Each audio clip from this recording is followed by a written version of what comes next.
Okay, so this video I will be talking very briefly about my experiences with my level 1 fieldworks and how I passed those fieldworks.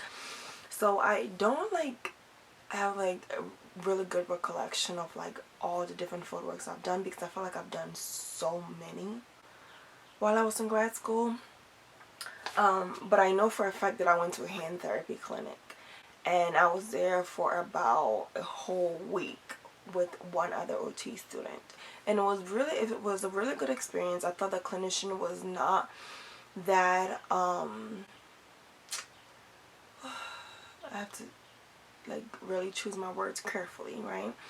I felt that he wasn't as approachable as I would like him to be, but he wasn't mean. He was a little bit of standoffish, but I think that's just how he was. So I didn't really judge him harshly, because we all have our different personalities, and your personality is not always going to go well with other people's personalities, and you just have to learn not to take it personal. That's basically what it was. But I did well. I passed. I learned a lot about hand therapy, and but it wasn't something that I was like, this is something that I really want to get into. I actually really didn't want to go to that fieldwork placement, because I wasn't interested in hand therapy at all. I wanted to go to a mental health hospital, but it didn't really work out that well. But it wasn't that bad. It was a good experience. I learned a lot about splinting, a lot about the different hand injuries out there, and how to apply the different interventions depending on which injury they had and all those stuff. So it was a very good experience. It was a very good learning experience for me. And then my other field work that I did was at a preschool called Foundations. So the hand therapy place, I believe it was for geriatric class, my adult class, and then my Foundations internship was for my peds class. Foundations was also for a whole week, and I think I was there with 2 other OT students, and I actually enjoyed the experience. The setting was really fun, and it was a summer thing, so the kids had summer school, so we did a lot of handwriting activities, handwriting without tears activities. We did a lot of fun stuff, like gross motor skills, fine motor skills. We did a lot of visual perception stuff. We did a lot of fun things like painting, and a lot of those fun things that kids like to do, like playing with water, stuff like that. Learning about healthy eating and all that stuff. But if you're going to pick a healthy eating activity, you don't want to just make a healthy snack without actually discussing the reason why you should eat healthy and the reason why you should be exercising. So just always making sure that your activities are very therapeutic. But with level 1, it was a lot more observation than hands-on, even though I remember doing a lot more hands-on at the preschool than I did at the hand therapy place, even though we did little things like maybe getting ice for someone, or getting a heating pad for someone, or feeling an injury, or dabbling a little bit into the splinting stuff. But we didn't do, it wasn't too much of a hands-on compared to level 2. Level 2, you were expected to not know everything, but you're expected to be competent. Not as competent as an OT that's been working for 30 years, but at least as a new grad coming out of school. So just keep those things in mind. So I think that was the main level 2 field work that I had to do.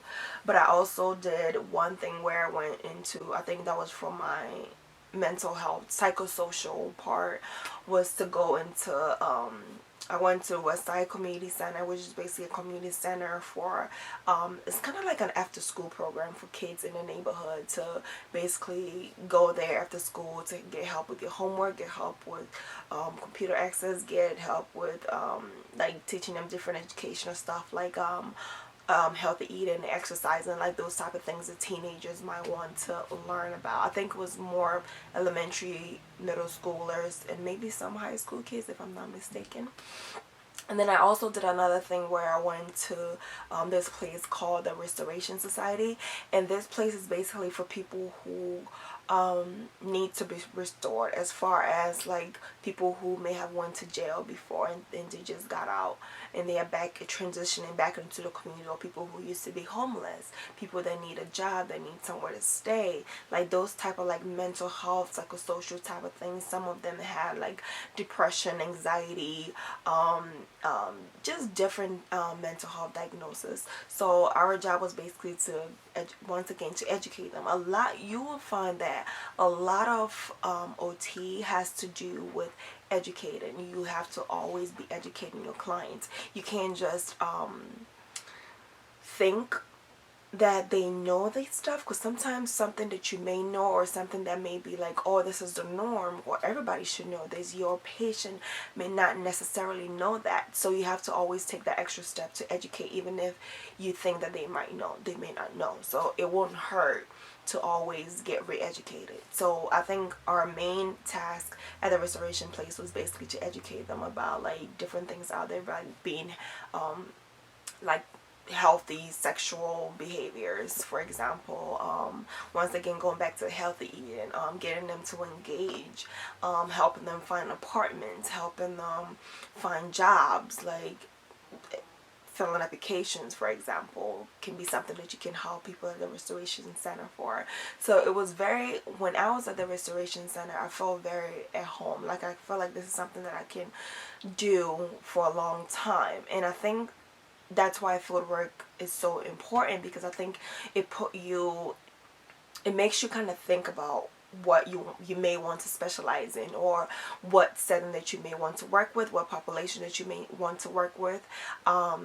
I really think my thing would be like something like restoration society, something like working with people with developmental disabilities. I really get a lot of, I think it gives you a really good experience to kind of like find out what your passions are in life and what you may want to dabble in.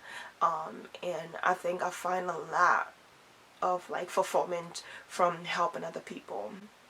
I find it very rewarding to like help someone get up and help someone, keep going. It makes me happy when I see that someone is happy and someone has not lost hope yet, and they are fighting to be here on this earth and fighting to be the best of themselves that it can be. So I think that's definitely something that I'm very passionate about. So yeah, I think it just gave me a really good overview of who I am and what I like and my passions and all that, and it was a great experience. So I think for me, if you don't want to fail your field work, level 1s, I will talk about level 2 in another video. That's a whole nother thing.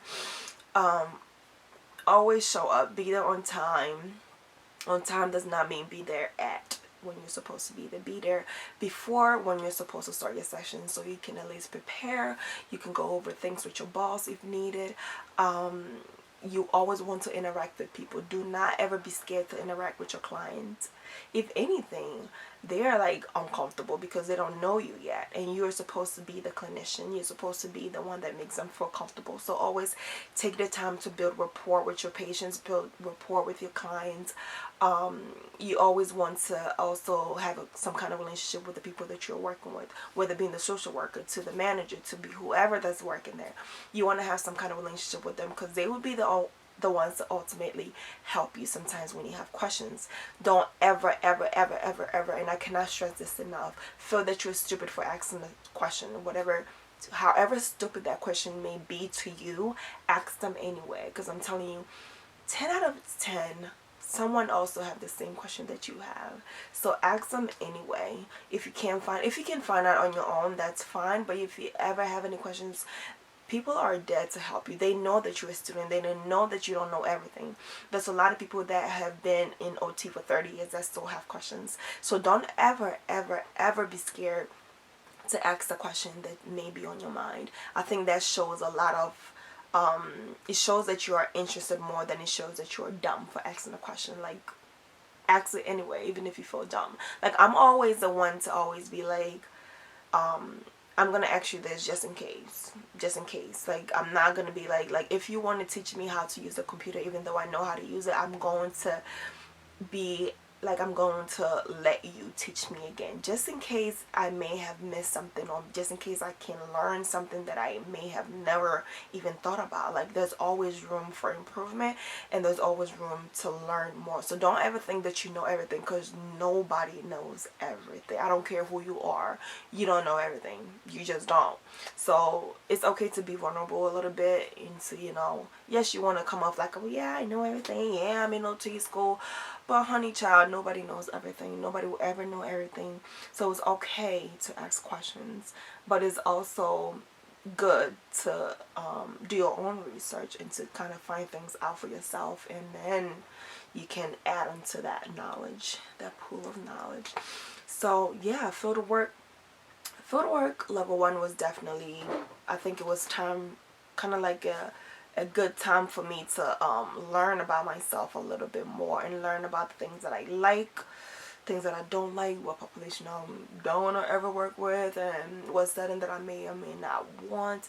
And it kind of gives you a very nice overview of what level 2 may look like, even though level 1s were like the longest were like 1 week, whereas level 2 is 3 months. So yeah, it was just a great experience, all in all, in all, in all. So think you do get a choice of where you go for your level 1s as well as your level 2s. I think it's always important to be open-minded and be flexible. Like, don't be so stuck on, like, I want to do pizza, that's the only field work that I want to do, because you might learn something doing a mental health setting. You might learn something new in doing a hand therapy place. So be open, be flexible, be always willing to learn something new, and always like get like a toolbox in your mind where you put different things that you are gaining from the different clinicians, or from your mates, you know, getting different, all the information that you get, make sure that you're storing it into this big invisible toolbox that you may have in your brain. And just always be willing to learn. I think that's the number one thing that I can tell anybody that will be going in level 1 field work. Always be open to learn, and always, always, always, always be nice to people, be open to people. Never ever ever make anybody feel like they are less than you because you're in school, or because you think don't ever think that you're better than anybody. I don't care what that person has been through and what they have done. Don't ever look down on anybody. We all have our past. We all have things that we have done that we are not particularly happy about or proud about, but we're people. We're supposed to make mistakes, and we're supposed to fail sometimes, and it's okay. Don't ever, like, be humble, be open, and be yourself. That's all I gotta say. Kill it, kill it, kill it. All right, thank you so much for watching. I love you. Bye bye.